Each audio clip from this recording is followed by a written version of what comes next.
te 10-ak potpuno nepotrebnih informacija o Božiću. Broj 1. Sretan ti nerođendan. 25. prosinca sigurno mnogi na našoj planeti slave rođendan, ali male Isus gotovo sigurno nije rođen na taj datum. U Bibliji nema spomena datuma. Većina istraživača kao moguću sezonu za taj rođendan spominje proljeće jer tada pastiri vode na ispašu, a oni se spominju u Bibliji. Broj 2. Božićno-ratna nogometna utakmica. Velike sile su pri ulasku u Prvi svjetski rat bile uvjerene da će do Božića pobijediti mrske neprijatelje. To se nekima i ostvarilo, ali 4 godine kasnije.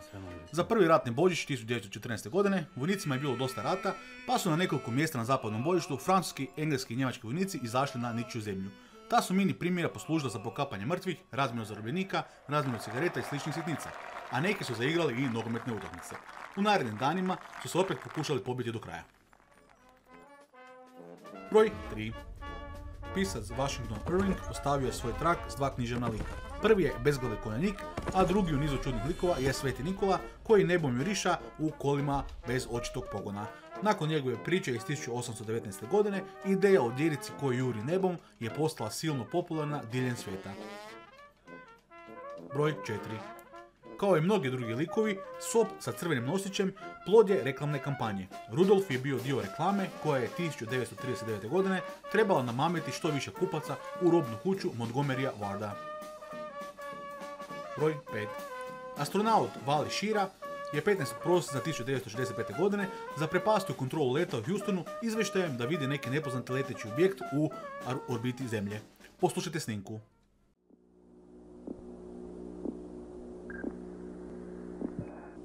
Roger, Houston and Gemini 7, this is Gemini 6. We have an object, looks like a satellite, going from north to south, probably in a polar orbit. He's in a very low trajectory, traveling from north to south, and has a very high fineness ratio. Looks like it might even be a bonus thing. Very low, looks like maybe going to the interview soon. Stand by one. Looks like he's trying to signal something.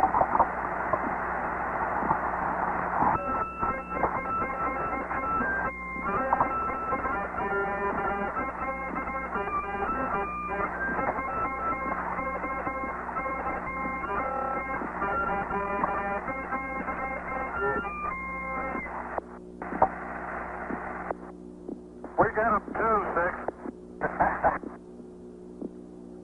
That was live, 7, not tape. You're too much, 6. Da, frajer je zeznuo ekipu i po prvi put se u svemiru čula živa svirka.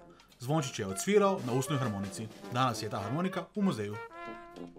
Broj 6. Kelti su izgleda bili ludi za poljubcima, pa su tako prodali priču o čarobnoj Imeli. Navodno liječi rane, povećava plodnost, donosi sreću i tjera zle duhove, a sve što morate je poljubiti se ispod nje. No ta tradicija poljubaca ispod Imele potječe iz viktorijanske ere, to jest iz druge polovice 19. stoljeća. Broj 7.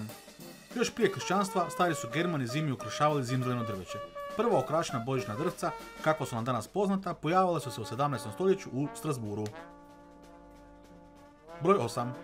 Prva tiskana božićna čestitka poslana je 1843. godine. Dio tadašnjih konzervativaca nije bio zadovoljan što se Božić čestita uz prikaz obitelji koja nazdravlja alkoholom. Broj 9. Premda bi po količini iritacije pomislili da je Last Christmas najprodavaniji božićni singl, ta titula zapravo ide pjesmi White Christmas. I'm dreaming of a white Christmas, just like the ones I used to know. Broj 10. Prve žive jaslice postavljene su 1224. godine. Postavio ih je Sveti Franjo Asiški kako bi svojim vjernicima pojasnio Isusovo rođenje. Broj 11. Finci i Estonci badnjak najrađe provode u saunama.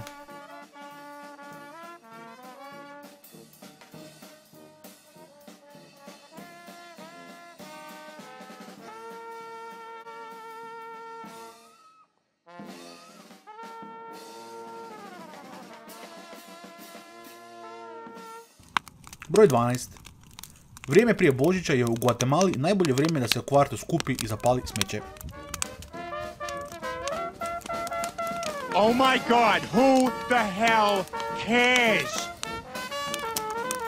One eternity later. Broj 13. Zločesta engleska djeca za Božić obično dobiju ugljen. That's from Santa Claus? Open.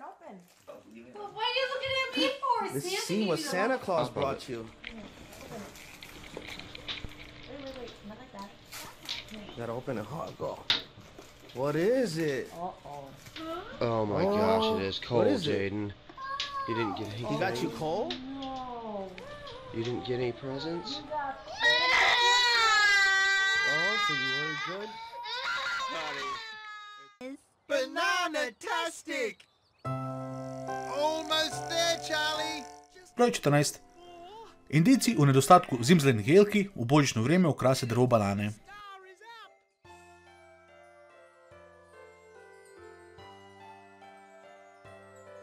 Broj 15. Grinchova vreća buha, odnosno pas, zove se Max.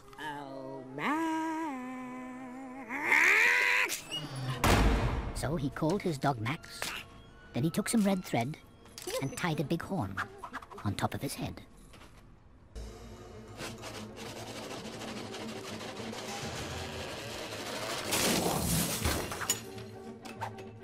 Clearance sale. Everything must go.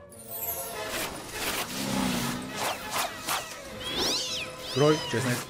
Kad smo već kod Grincha, upravo je taj film s Jimom Carreyom u glavnoj ulozi zaradio najviše od svih filmova božićne tematike. Čak ga ni John McClane u filmu Umri muški ne može dostići. Yippee-ki-yay, motherfucker.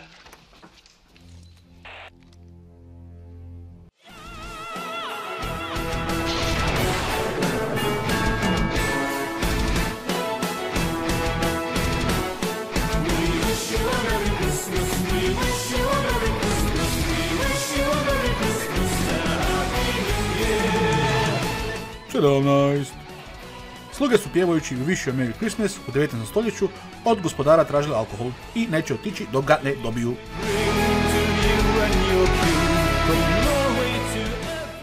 Broj 18. Tri su se kralja ili mudraca poklonila malenom Isusu. Ali ne, nisu. Nigdje u Bibliji to ne piše. U Bibliji piše da ih je bilo nekoliko. Broj 19.